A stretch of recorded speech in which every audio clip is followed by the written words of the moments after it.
parcial, ¿no? Nuevamente, las partes que van a caer en el primer parcial, anoten esto, que esto les va a caer conceptos básicos, generalidades, semiología, dermatología, historia clínica y alguna que otra patología.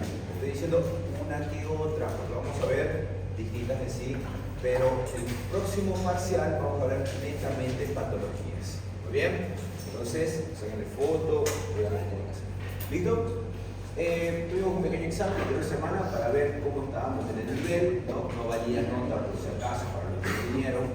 Y el día de hoy ya vamos a comenzar con el temario que va a ser directamente anatomía e histología de la piel, para que la próxima semana ya comencemos con la fisiología propiamente dicha de la piel.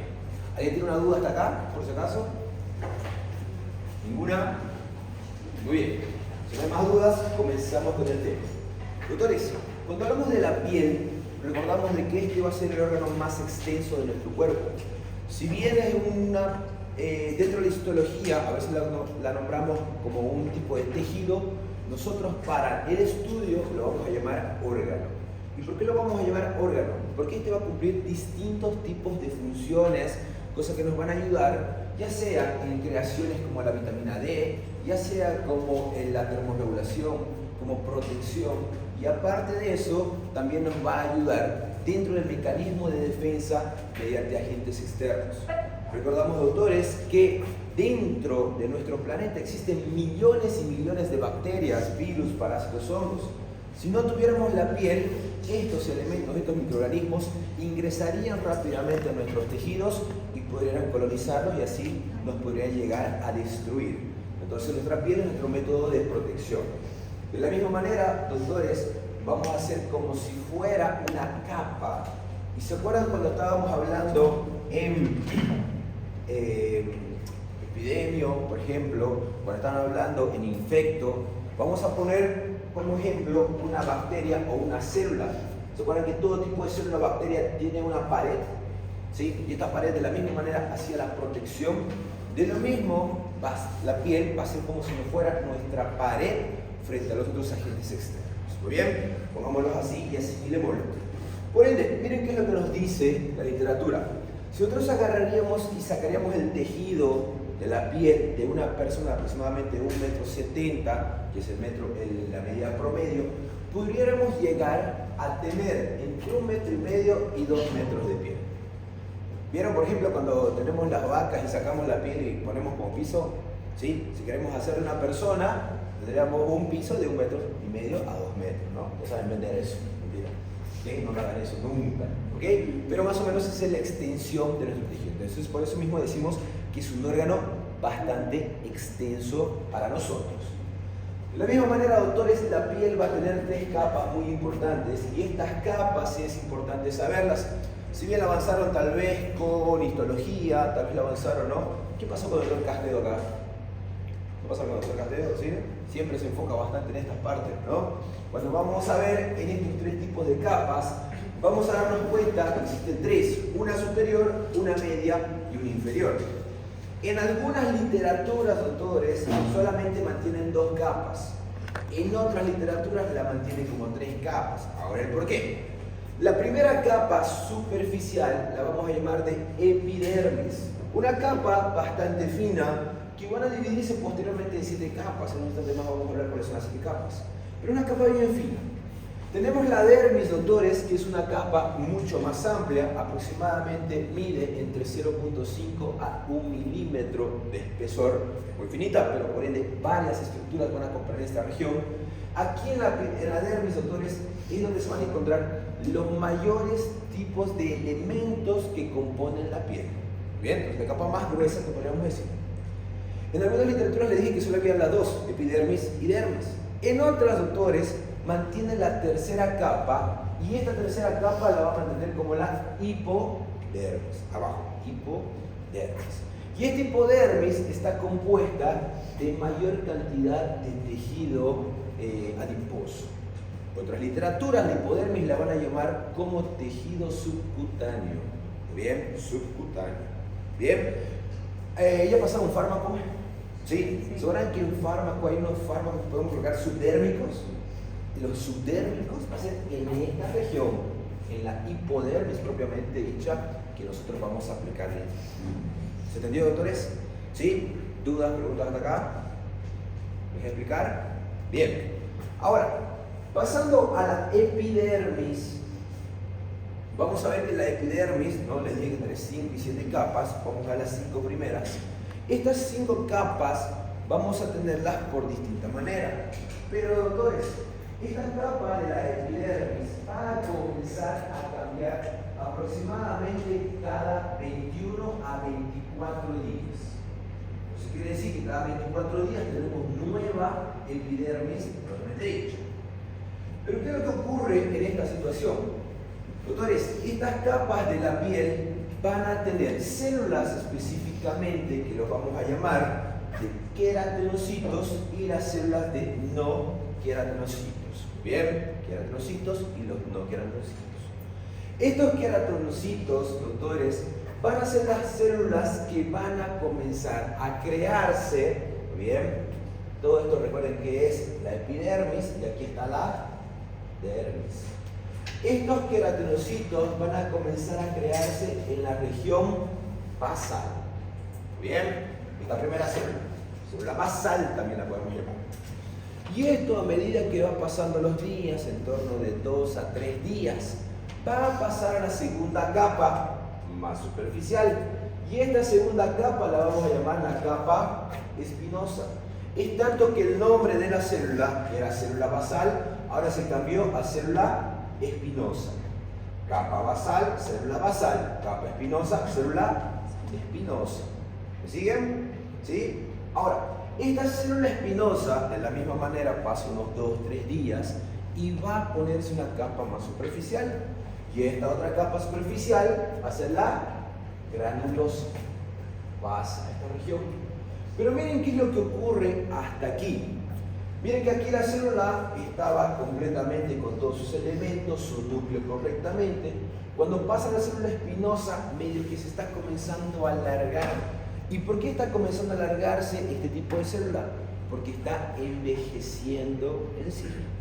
Y una vez que envejece y pasa a la célula granulosa, miren, doctores, comienza a estirarse mucho más y comienza a haber algunos destrozos de esta célula. Entonces, en pocas palabras, se está haciendo más vieja la célula y poco a poco va a destruirse. ¿Entendieron? ¿Sí?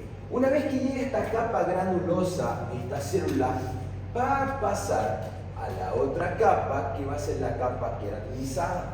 Y en esta capa queratinizada, doctores, miren qué es lo que ocurre con la célula. Muere. Esto de acá es una célula muerta. Bien. Y comienza a haber, cuando se destroza, alta liberación de energía. Y aparte de liberación de energía, altas liberaciones de todos los elementos que pueden ser dentro de esta célula. Cuando ocurre esto, doctores, comienza a haber una queratinización. Y esto, doctores, muchas veces la vamos a ver como algunas patologías. La próxima parcial, cuando estemos avanzando, vamos a ver. ¿Alguna vez se dieron cuenta, doctores, que cuando comenzaron a bañarse y se frotan bastante, sale como si fueran unos pequeños pedacitos de piel? ¿Sí? Blanquitos. Si es negro, no, están sucios. Muy bien. Pero si es blanquitos, muy bien. Es esa célula. Es esa capa queratinizada, doctores, que está comenzando a despegarse. Y cuando pasa esta capa de queratinizarse y continúan aún dentro de la piel, la vamos a llamar a la capa córnea. Doctores, el tiempo de que una célula pasa de la célula basal a esta región de la capa córnea, ¿cuántos días dijimos que eran? Entre 21 y 24 días. ¿Muy bien? Ahora esto también va a depender de los factores. Vienen los factores, por ejemplo, de humedad. Vienen los factores, por ejemplo, del poder lavarse la piel. Y vemos el factor también de la ubicación donde este paciente se encuentra. O de las regiones de la piel también. No es lo mismo, recordemos, la piel de nuestro tórax que la piel de la palma de las manos. O es la misma piel. Cambia. ¿Bien? ¿Y por qué cambia? Porque de la misma manera la estructura de la capa queratinizada y córnea tal vez en las manos sea mucho más espesa, mucho más gruesa. ¿Bien? Es importante saber estos pequeños detalles. ¿Por qué? Porque cuando estamos viendo la piel, vamos a ver las patologías en sí. Doctores, muchas veces ustedes utilizaron exfoliantes, ¿sí o no? Sí. ¿Y para qué utilizaban el exfoliante? Para remover las células que estaban totalmente gastadas, ¿sí o no? ¿Sí? Ahora ya saben que realmente esa exfoliación es para retirar esta capa córnea y que las otras células puedan salir correctamente. Algunas veces vieron que tuvieron los granitos, muy bien, porque mucho tiempo no se lavaron, porque un día no se lavaron la cara correctamente, 2 días. ¿Sí? Tal vez fueron de viaje y cuando llegaron, ¿no? Salieron de su ciudad, vinieron en bus, no se lavaron correctamente la piel, llegaron al lugar y comenzaron como que unos pequeños granitos, ¿sí o no? ¿Sí? Esto también ocurre, ¿por qué? Porque esta capa córnea y la capa queratinizada muchas veces me obstruye las glándulas sudoríparas o las glándulas sebáceas. Y aquí es donde se produce. Se lavan correctamente después y después no pasa nada. ¿Muy bien? Entonces, muy importante entender. Doctores, tenemos un fármaco muy importante que lo vamos a utilizar de por vida, si quieren ustedes, porque este fármaco nos ayuda a que mejore esta liberación de toda esta región de la epidermis. A este fármaco va a ser el progreso de una vitamina, que va a ser la vitamina E, que nosotros lo llamamos de retinol. ¿Bien? ¿Una vez escucharon retinol? ¿Sí? Van a la farmacia, van al serum de retinol, cremas de retinoles, no sé qué con retinoles, un montón de cosas con retinol. Este retinol, entonces, ¿qué es lo que hace? Acelera el proceso para que estas células descamen mucho más rápido. Es más, cuando ustedes van a hacerse algún tipo de proceso con retinol o utilizan retinol, van a ver que la primera semana va a salir como si fueran toda la región, se descama toda la piel. Y después de 2 semanas ya no va a haber más descamación. ¿Por qué? Porque todo ese tejido córneo o esa capa queratinizada, estas 2 capas, estaba muy gruesa en ustedes. Entonces, como se afinó, la piel también se afina, van a ver las células de los poros, va a haber mayor liberación y va a haber una piel mucho más lisa. ¿Entendieron, doctores? ¿Sí? Entonces, desde ahora, utilizan retinol si quieren tener una buena piel. ¿Listo? ¿Dudas? Preguntas de acá. ¿De qué marca, doctor? ¿De qué marca? Cualquiera, la cosa que tenga retinol. ¿Alguien tiene un pañuelo? ¿Papel? Ah, ahora sí. El retinol, doctores, como es una vitamina E, solamente la vamos a utilizar en la noche. Gracias. Solamente la vamos a utilizar en la noche. ¿Okay? No la podemos utilizar en la mañana, no la podemos utilizar en el día. Porque como esta es una vitamina E, llega a ser un poco ácido, el pH es muy elevado.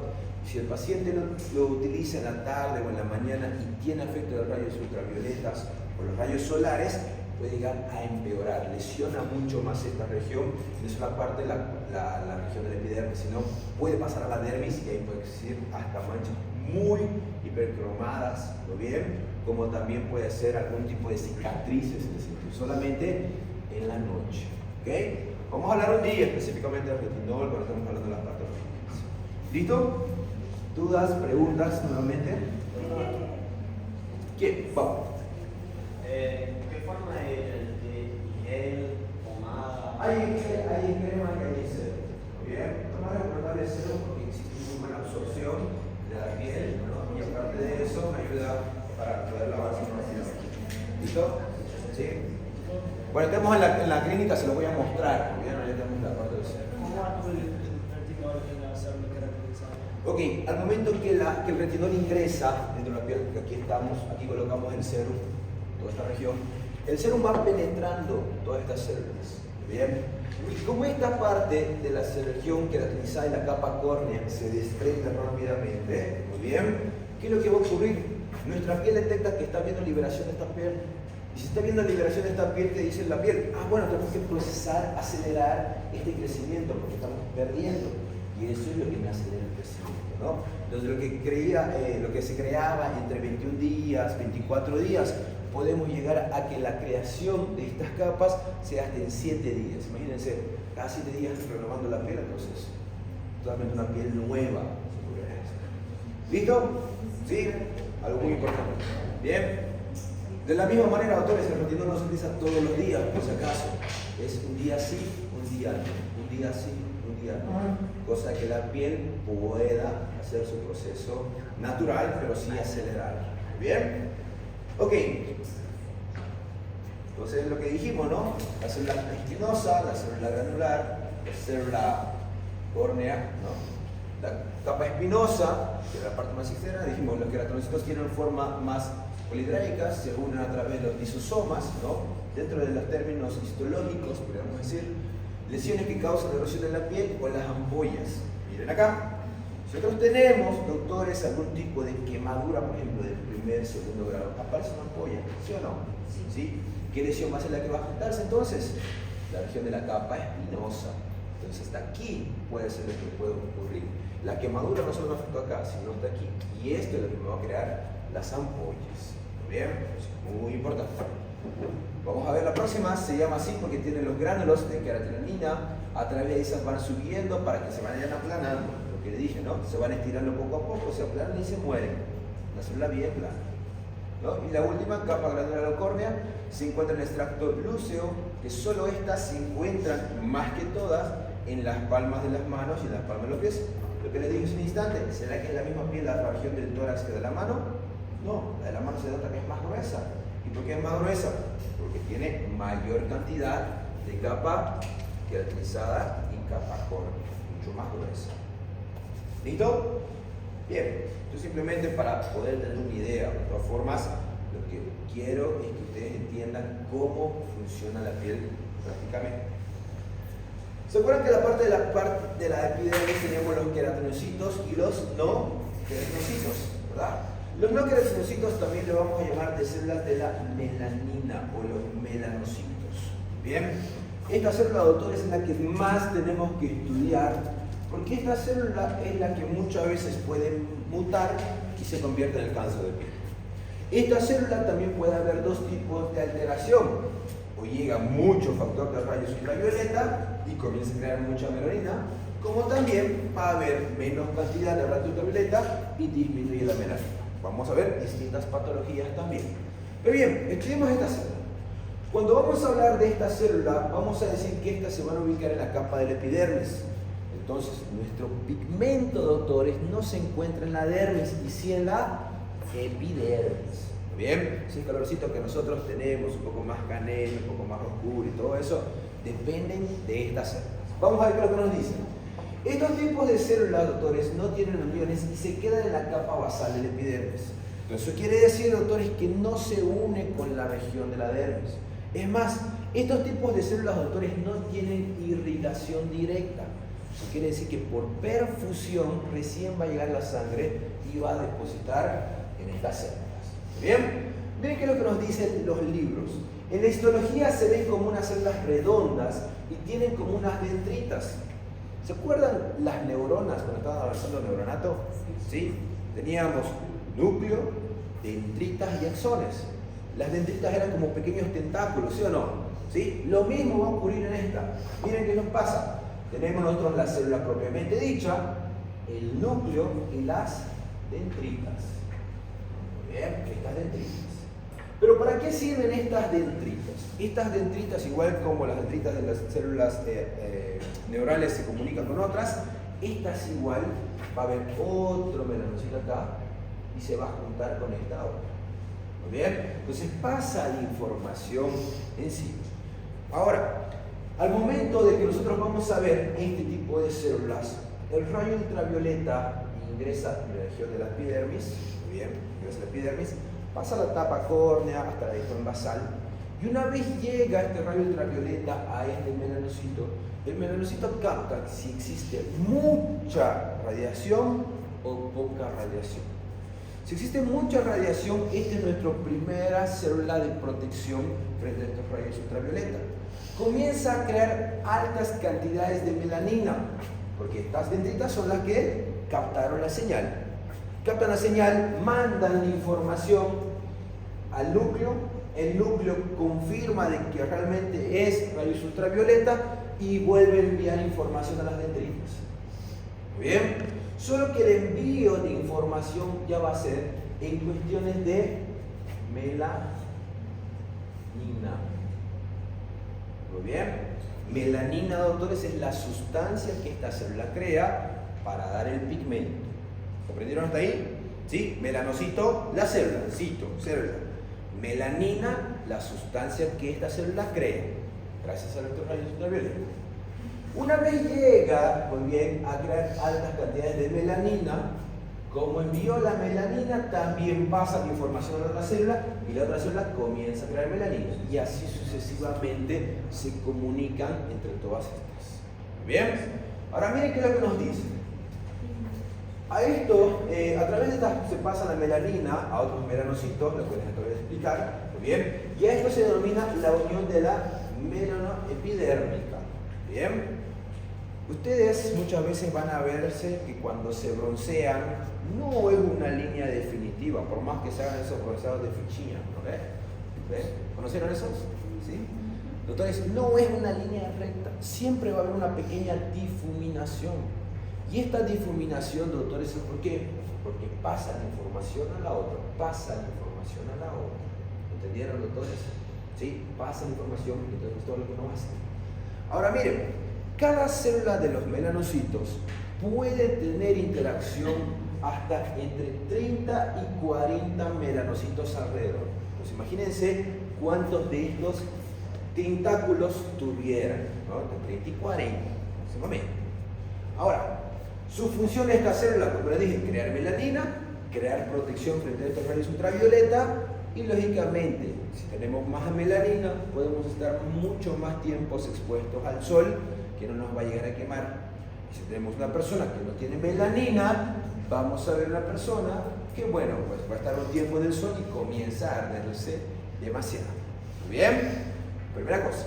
Segunda cosa, las personas fototipo 1, fototipo 2, no quiere decir que tienen menos cantidades de células, sino que estas personas tienen dificultad en crear la melanina. Si bien tienen la misma cantidad de melanocitos, pero no tienen la capacidad de crear esta melanina. Y los fototipos 4, 5, doctores, son células igual, perdón, son personas que igual tienen estos melanocitos, pero tienen la capacidad de crear mayor cantidad de melanina. Un dato muy importante. ¿Bien? ¿Dudas, preguntas sobre esta?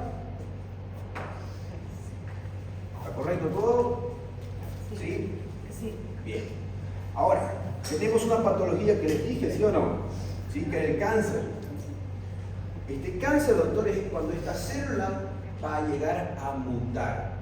Recibe tanta información que ese cáncer cambia toda la genética de esta célula y se convierte en melanoma. Hay otras pacientes que tienen aquí alrededor mucha cantidad de lesiones hipercromáticas, ¿sí o no? Las mejillas, más que todo después del embarazo, ¿verdad? Va a ser melasma. ¿Y cuál va a ser el melasma? Cuando estas células tienen la capacidad de crear mucha cantidad de melanina. ¿Cuál va a ser el tratamiento? Atacarla a esta para intentar disminuir la creación de este tipo de melanina. Bien, vamos a hablar del tratamiento igual cuando estamos hablando de la patología propiamente dicha. Tenemos otras 3 patologías más, que es cuando estas células o se mueren, ¿no? Que vamos a llamarlo el famoso vitiligo, y hay otras personas que nacen con esta célula pero no tienen la capacidad de crear esta secreción de la melanina. Los pacientes albinos. ¿Bien? Son varias patologías entonces en base de esta célula. Vamos a ver esta próxima célula, que van a ser las células de Langerhans. ¿Muy bien? Las células de Langerhans son células que igual se encuentran en la parte de la epidermis. Esta parte, muy bien, de estas células, su función va a ser de poder proteger a nuestra piel frente a otros tipos de agentes bacterianos, virales, parasitarios o fúngicos. Son las que primeramente captan todo tipo de señal, ¿no? Por eso decimos son células vigilantes, comienzan a verificar todo esto, y caso encuentren algún tipo de microorganismo, automáticamente activan los linfocitos T, y estos van a ser los que van a comenzar a combatir frente a otros microorganismos. Bien, entonces gracias a estas células nosotros tenemos esa función de la piel de la protección. Si no tuviéramos estas células, pues cualquier tipo de microorganismo ingresa rápidamente a nuestro cuerpo y nos coloniza. ¿Bien? Entonces, muy importante, linfocitos T son los que nos van a crear. Patologías, la dermatitis de contacto. ¿Alguna vez escuchado de dermatitis de contacto? ¿sí? Una persona que, por ejemplo, tuvo un reloj que se compró allá en la Kumabi, que no era original, no mentira, no es la que era original, sino que mayormente los relojes, ¿no?, baratos, en vez de venir de acero, vienen de níquel. Y nuestro níquel es un elemento muy tóxico para nuestro cuerpo. Entonces se puso este reloj y comenzó a haber mucha dematización del lugar, comenzó a haber, ¿no?, como si fuera una alergia en sí, ¿no? Entonces los linfocitos D están comenzando a trabajar. Las alergias de la misma manera, ¿no? Elementos alergenos llegan a nuestra piel, tocan, van a ser los linfocitos T que van a comenzar a trabajar. Viene algún proceso bacteriano, ¿no? Por ejemplo, una Streptococcus aureus ingresó a nuestra piel, comenzó a colonizar, van a ser estos linfocitos T dentro de las células de Langerhans que van a comenzar a trabajar. Entonces, todo el tiempo estas células están trabajando. Si hay inmunodeficiencia de estas células, también se van a convertir en estas patologías. ¿Muy bien? Muy importante. Vamos a ver las otras, que van a ser las células de Merkel. Muy bien. Estas células de Merkel, miren qué es lo que nos dicen. En realidad las células de Merkel, doctores, son los que nos van a dar algunos tipos de sensibilidad. Por eso mismo lo vamos a llamar como sistemas de corpúsculos de Merkel. Muy importante. Miren que nos dice, tiene que ver con la cantidad de presión y el tacto. Entonces, gracias a estos corpúsculos de Meissner o células de Meissner, van a ser los que nos van a dar ese finalcito de la terminación nerviosa. Si nosotros no tenemos estas células de Merkel, ¿será que tenemos sensación o no? No existe sensación. De la misma manera, doctores, muchas veces va a haber quemaduras y en las quemaduras estas células también mueren. Y por eso, si mueren, también afecta la terminación nerviosa y van a ver que en cualquier tipo de cicatriz o cualquier tipo de lugar de quemadura, la sensibilidad disminuye bastante, ¿no? Se mueren estas células. De la misma manera, doctores, este tipo de células, como están con contacto con la región nerviosa, me pueden también activar en el sistema endocrino. ¿Bien? Pues también estimula la región de la hipófisis, del hipotálamo, me altera también la termorregulación muchas veces, que vamos a ver el funcionamiento de esta región. ¿Ok? Bien, doctores, puede ser origen del cáncer de piel de la misma manera. ¿Se acuerdan que la melanina era cáncer de piel? ¿Sí? Los melanocitos. Pero estos van a ser cáncer de pieles propiamente dichas de la luz solar. Cuando hay alteraciones de estas otras células, también pueden ser otro tipo de cáncer que no tienen nada que ver con la exposición al sol, ¿no? Igual se lesionan, mutan y pueden hacer otro tipo de cáncer. Muy importante entonces dentro de ellas. Ok, con esto ya terminamos las células queratinocitas y las no queratinocitas. Recuerden, las queratinocitas, las que nos creaban esas capas, y las no queratinocitas, células de Merkel, células de Langerhans, bien, y las células que nos van a dar esas protecciones. Vamos a pasar a una capa un poco más abajo, la capa de la dermis. Cuando acá hablamos de la capa de la dermis, doctores, aquí sí vamos a ver un montón de elementos. Y miren qué es lo que nos dice. Esta capa de la dermis también la podemos subdividir. La vamos a subdividir en dermis papilar, en dermis reticular media y en dermis profunda. Cuando ustedes estaban hablando tal vez un día sobre quemaduras, recordaron que solamente decían quemadura de primer grado y segundo grado, ¿sí o no? ¿Sí? Primer grado era epidermis, segundo grado era dermis. Cualquiera de estas capas podían alterarse. También hay otra clasificación en esas mismas tablas de quemaduras. Recuerden que era A, B, A, B y B. Igual era epidermis. Esto era dermis superficial, dermis profunda y recién aquí era hipodermis y hueso núcleo. Entonces, esta subdivisión va a ser lo que nosotros vamos a dividirlo mucho más, ¿no? Nosotros los dermatólogos, como tenemos algo tan pequeñito, tan finito, tenemos que subdividir más, ¿no? Para tener más material que estudiar. Ahora, cuando hablamos de estos tipos de región de la dermis, van a ver, como les dije, un montón de elementos, pero sus principales uniones entre estas células van a ser gracias a un tejido conectivo, que esto es lo que nos va a mantener esta elasticidad y esta conectividad. A este tejido conectivo nosotros lo vamos a llamar del famoso elastina y colágeno. Muy bien, cuando se pierde el colágeno, cuando se pierde la elastina, también este tejido conectivo comienza a disminuir. Eso quiere decir que la dermis también se hace mucho más finita. Se hace muy finita, eso es lo que van a ver, por ejemplo, con sus abuelos, con sus padres que ya están de edad, ¿no? La capa bien finita. Esto es lo que tenemos que trabajar. Miren, doctores, de la misma manera se va a nutrir, pero esta vez por difusión continua. ¿Se acuerdan que la parte del epidermis era por difusión, pero no era continua? Esta sí es continua. ¿Y por qué es continua? Porque aquí, doctores, ya existen vasos sanguíneos muy, pero muy finitos. Muy bien, ¿cómo vamos a darnos cuenta de esto? ¿Alguna vez tal vez ustedes se cortaron con una hoja? ¿Se cortaron con una hoja alguna vez? ¿Sí? ¿Sacaron una hoja del cuaderno? ¿Vieron que al inicio no sale sangre? Demora en llegar la irrigación. Pero si se cortan con un cuchillo que es un poquito más profundo el corte, van a darse cuenta que un poco más rápido sale. Porque ya afectaron a la capa de la dermis. ¿Bien? Miren, doctores, existen también células que van a ser los mastocitos, que son células en relación del tipo 1, que van a provocarnos alteraciones como en la urticaria. Ya no son las lesiones del epidermis que estábamos hablando de alergia, sino urticaria, que es mucho más profundo. ¿Ok? A estos tipos de lesiones de la región de la dermis, cada vez que se inflama y produce la temperatura de Celsius, que va a ser dolor, rubor, calor, tumefacción y sedimatización en bocas, todo este tipo de lesiones lo vamos a llamar como japones o ronchas. ¿Conocieron alguna vez la roncha? ¿No? ¿No conocen roncha? ¿Quién es aquí de Bolivia? ¿Roncha? ¿Escucharon? Sí. A ver, en Brasil, ¿cómo se dice? No hay esa palabra roncha. Cuando comen, por ejemplo, un pescado, son alérgicos a alguna situación, se convierten con bastantes lesiones eritematosas en la piel. Bipolar. Ya, sí, más o menos eso. Más o menos eso. Bien, sí. Un término un poco más común, ¿no? Bien. Vamos a hablar entonces de las estructuras. Comencemos con el primero. El folículo piloso. Doctores, el folículo piloso se encuentra en la piel. Como se encuentra en la piel, nosotros, los dermatólogos, somos los que tenemos que estudiar esta parte. La subdivisión, o podemos decir la subespecialidad que estudia al pelo propiamente dicho, se llama la tricología. ¿Bien? Tricología. La doctora Gabriela es tricologista de allá de la clínica y también les voy a explicar algunas de las cositas más sobre los pacientes sobre estos tipos de características. ¿Okay?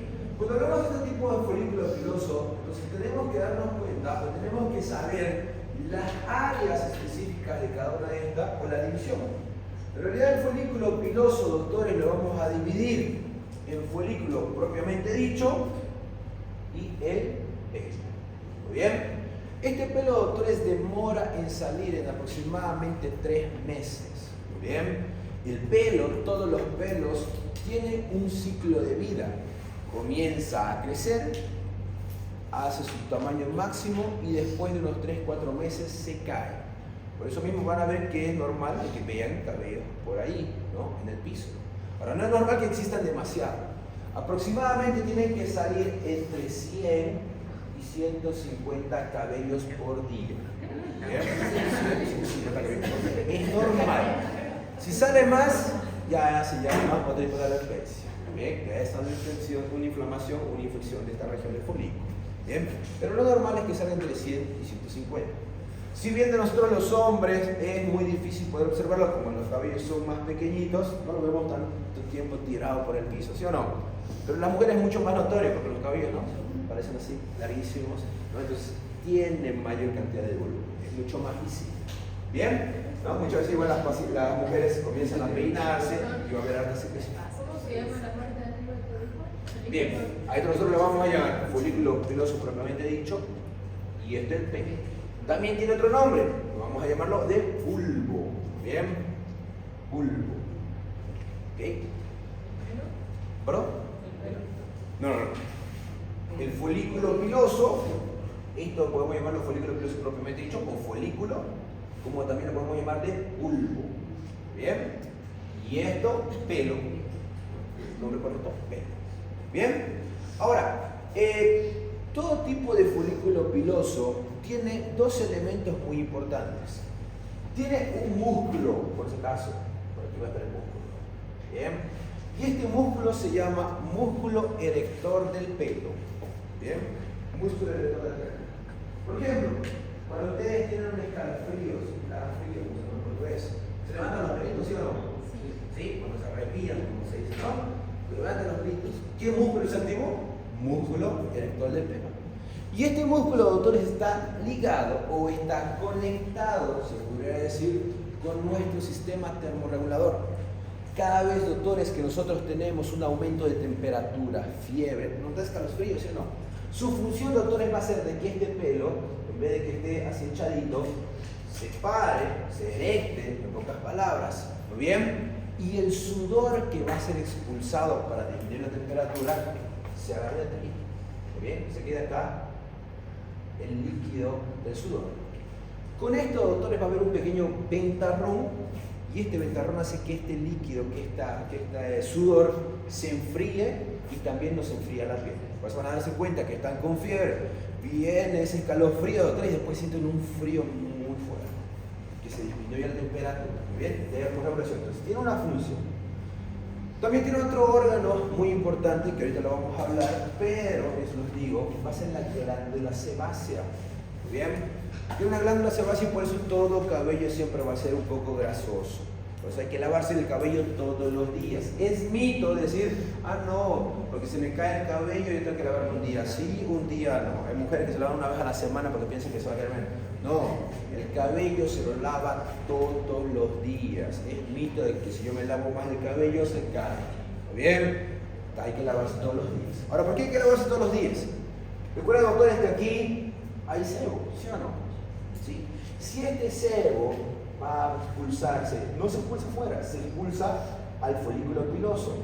El pelo va a comenzar a estar un poquito más grasoso con este sebo, pero muchas veces si el paciente no se baña, no se lava correctamente, el sebo va a taparlo acá. Muy bien.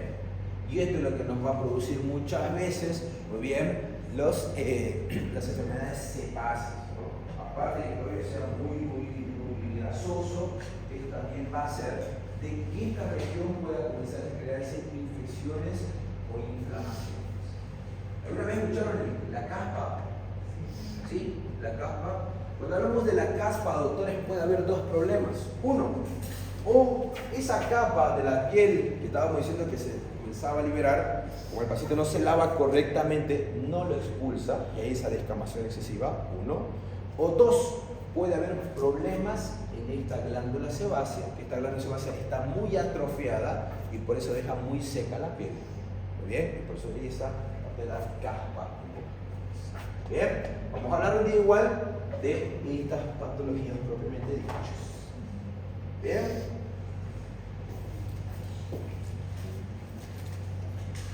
Vamos a hablar de otro órgano que igual se encuentra en la piel, las uñas. Muy bien, las uñas, doctores, todas las enfermedades, no es el podólogo que tiene que verlas, ¿no? Si no quién es, el dermatólogo propiamente dicho. Igual las uñas, doctores, son elementos que están dentro de nuestra piel, que le vamos a célula, y recuerden que las uñas, como también el pelo, son células muertas en sí, ¿no? Entonces nunca nos va a producir dolor, nunca nos va a producir patología si no produce, pero dolor no. Muy bien, ahora, cuando existen estos tipos de uñas, vamos a ver de que existen áreas propiamente dichas. Y estas áreas, doctores, miren, se están formando como si fueran pliegues, ¿no? Entonces la uña no crece directamente, sino son pliegues, y poco a poco van expulsándose estos pliegues.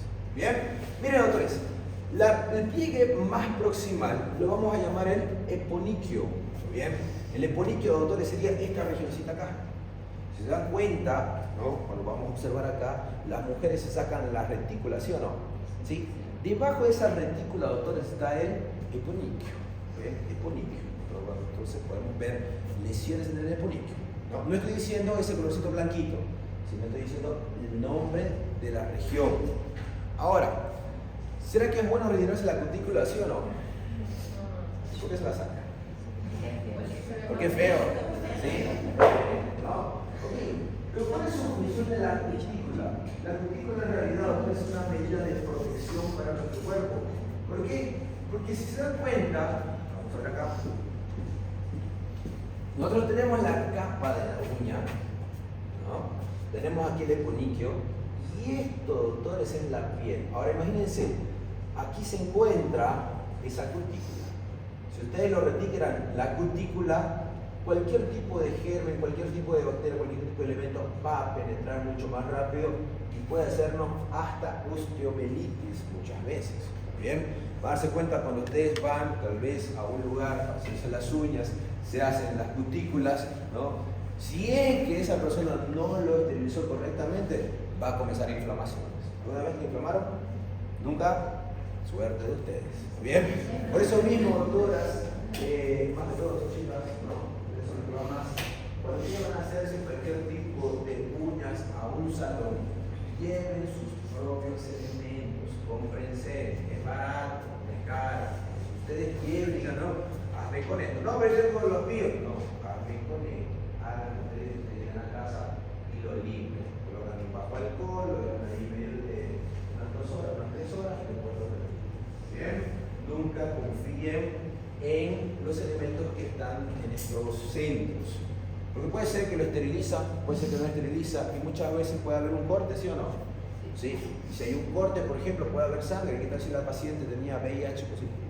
¿No? Eso va a pasar a ustedes también, porque están en una medida de mucosas lo vamos a llamar, porque es un lugar donde también existe alta absorción. Entonces, mucho cuidado, chicos. ¿Muy bien? Entonces, esta región, cutícula, es bonito. Vamos a ver la próxima. La región de la lámina ungual. La lámina ungual, doctores, está producida por 80% de matriz. La lámina ungual va a ser toda la uña propiamente dicha. Bien, toda esta capa, lámina ungual. Bien, y al final, doctores, ese pedacito blanquito que muchas veces nos comienza a salir a la parte final, vamos a llamarlo de liponiquio. Bien, el liponiquio. Entonces tenemos el epiniquio, tenemos la lámina ungual y tenemos el liponiquio. Bien, ahora, por debajo de toda esta región lo vamos a llamar el lecho. Bien, esto es importante saber porque cuando nosotros vamos a hacer la extracción de uña a uña, ¿qué es lo que se va a observar? No se va a llamar piel, se va a llamar ¿qué? El lecho de la uña. Bien, importante. Toda esta uña pueden haber patologías.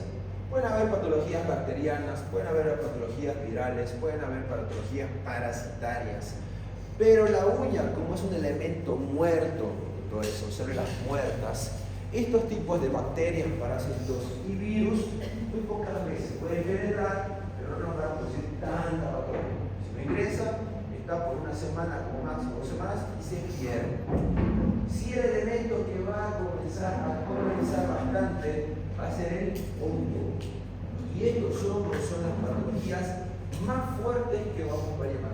Como es una célula muerta, muchas veces hasta los mismos fármacos no van a llegar a esta uña. Recuerden que los fármacos, primer sistémico, por comprimido, por otros elementos, están arrastrados por la sangre. Y como es la uña, no tiene irrigación, son células muertas, también el fármaco no llega a él. Entonces es muy difícil poder tratarlas. Más o menos el tratamiento está en torno de los 6 meses hasta 1 año. Y a veces el mejor tratamiento es que retirar la uña propiamente dicho, ¿no? Y ya está. Chao. Bien.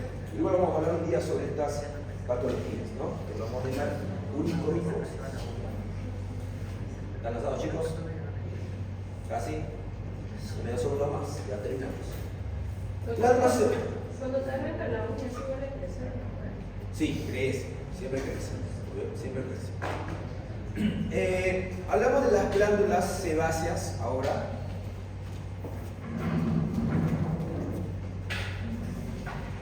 Esto es igual con hacer otras glándulas. Si bien tenemos las glándulas sudoríparas, vamos a ver las glándulas sebáceas. Estas glándulas sebáceas dijimos de que había al pelo, ¿sí o no? Se me encontró el pelo. Pero no solamente al pelo, sino que también podemos observar a la piel, ¿no? Aquí tenemos una al pelo y otra tenemos a la piel. Las glándulas sebáceas, doctores, también las podemos llamar de las glándulas seborreicas. En mayor cantidad se encuentran, miren dónde, en la región central facial, muy bien, la T, que muchas veces llamamos, central facial.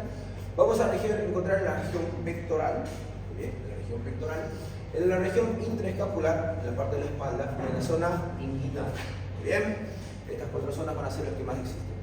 La región frontal o la región facial, en la región pectoral, en la región intercapsular y en la región inguinal. ¿Okay?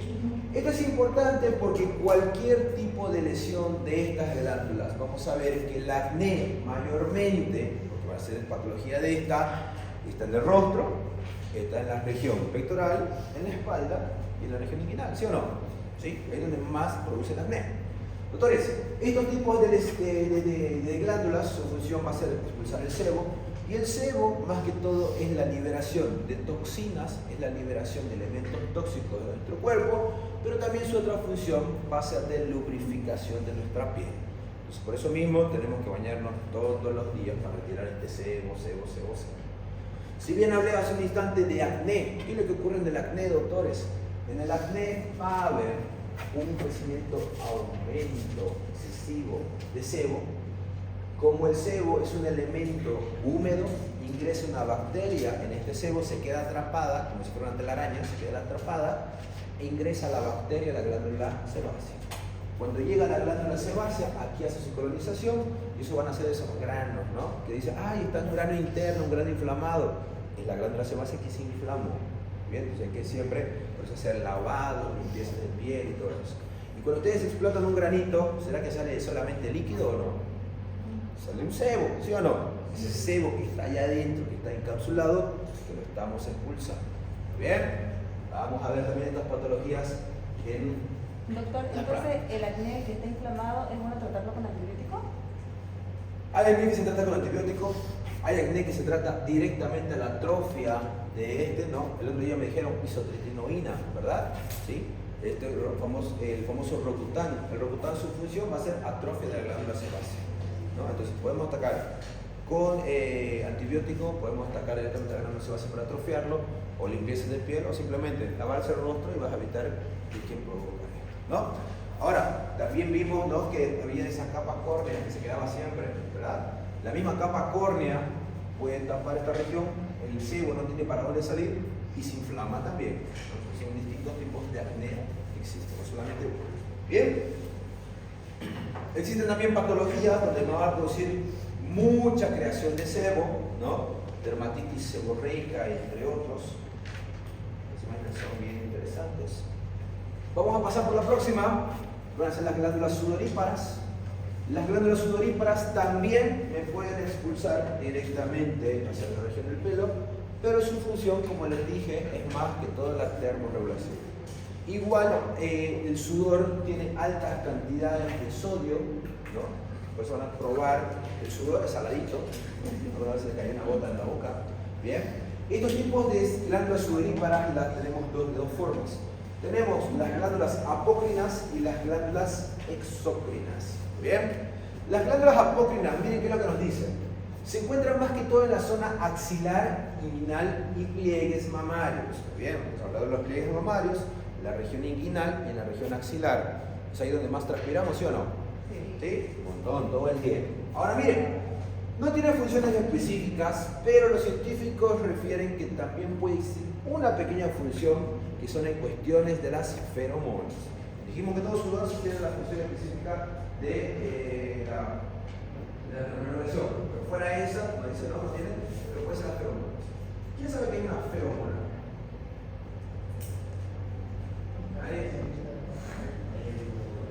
¿Un olor característico de una persona? ¿Una hormona? No. Si bien tiene el término hormona, pero no quiere decir una hormona. Muy bien. ¿Feromonas? ¿Otro? Es una sustancia que se libera para atraer, dependiendo de los animales, atraen a otra especie. Bien, muy bien. En realidad las feromonas más existen en los animales. Bien. Recordemos que nosotros, dentro del reino animal, somos un animal, ¿sí o no? ¿Sí?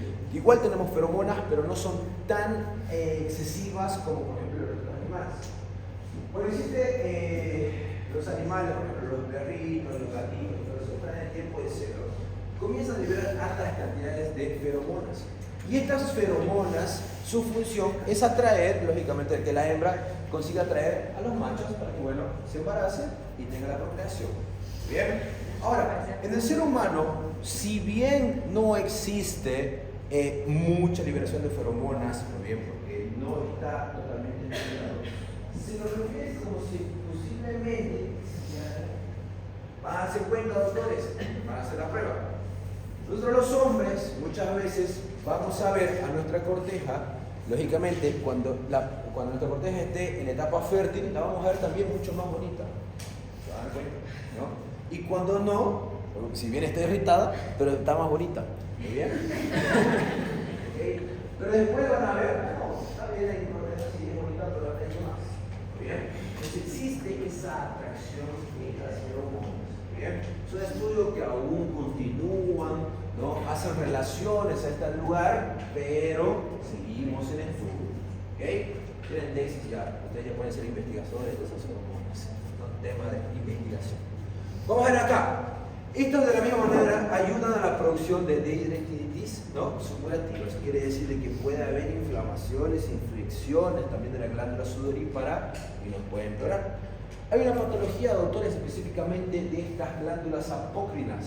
Bueno, existen altas cantidades de glándulas apócrinas que están liberando sudor, ¿no? Llevamos de hiperhidrosis. ¿Alguna vez escucharon un paciente con hiperhidrosis? Sí. ¿No? ¿Alguna vez paciente de que estaba escribiendo una hoja y moja la hoja, ¿sí o no? ¿Sí? Moja la hoja por el tanto sudor excesivo. No es que está nervioso, sino que automáticamente las terminaciones nerviosas llegan acá y van, ¿no? La tratamos con toxina. Vamos a hablar un día igual sobre la práctica. Doctor, ¿todas las mujeres embarazadas liberan más de feromonas que se hagan más atraentes? En realidad en el embarazo no. ¿Cuándo va a existir una liberación excesiva de feromonas? Más que todo en la etapa de puerperio, cuando existe la lactancia materna, bien, al momento que se libera oxitocina y prolactina, puede haber liberación de feromonas. Por eso mismo van a darse cuenta que un bebé que ni siquiera abrió los ojos, bien, cuando le acercan a la madre, ya siente ese contacto, ya sabe que es ella. La alejan de la madre y comienza a llorar, entonces, porque puede percibir que está cerca. ¿Muy bien? Igual hay teorías, muy bien, juntamente con la oxitocina y juntamente con las feromonas. Por ejemplo, cuando ustedes están en un lugar público, mucha cantidad de gente, ¿no? Y de la nada no se han dado cuenta, por ejemplo, cuando están en el aeropuerto, mucha gente, están ahí y dicen, allá le conocí, ¿no? Y buscan y encontraron a alguien. ¿Se dieron cuenta? ¿Alguna vez me pasó eso? Soy el único. No, para nada. ¿No? Pasa dentro de la literatura también y son estudios, ¿no? Por ejemplo, están en el carnaval, estaban saltando y dicen, mi cortejo está por ahí, ¿no? Va a pasar. ¿Bien? Vamos por acá, próxima. Glándulas exócrinas, ¿no? Ya me falta poco, doctores. Estas están totalmente en la superficie corporal, ¿no? La máxima función de estas va a ser la liberación de altas cantidades de sudor, como dijimos, no solamente entonces está en la región frontal, en la región celular, sino por todo el cuerpo. Su ciclo de drenaje directamente a la piel, muy bien, directo nos produce el sudor, no tiene nada que ver con esta región. Y bueno, pues este tipo de líquido de la glándula sudorípara va a pasar por el conducto acrocirígeno. Bien, para hacer pregunta de examen, se lo voy a marcar acá todavía.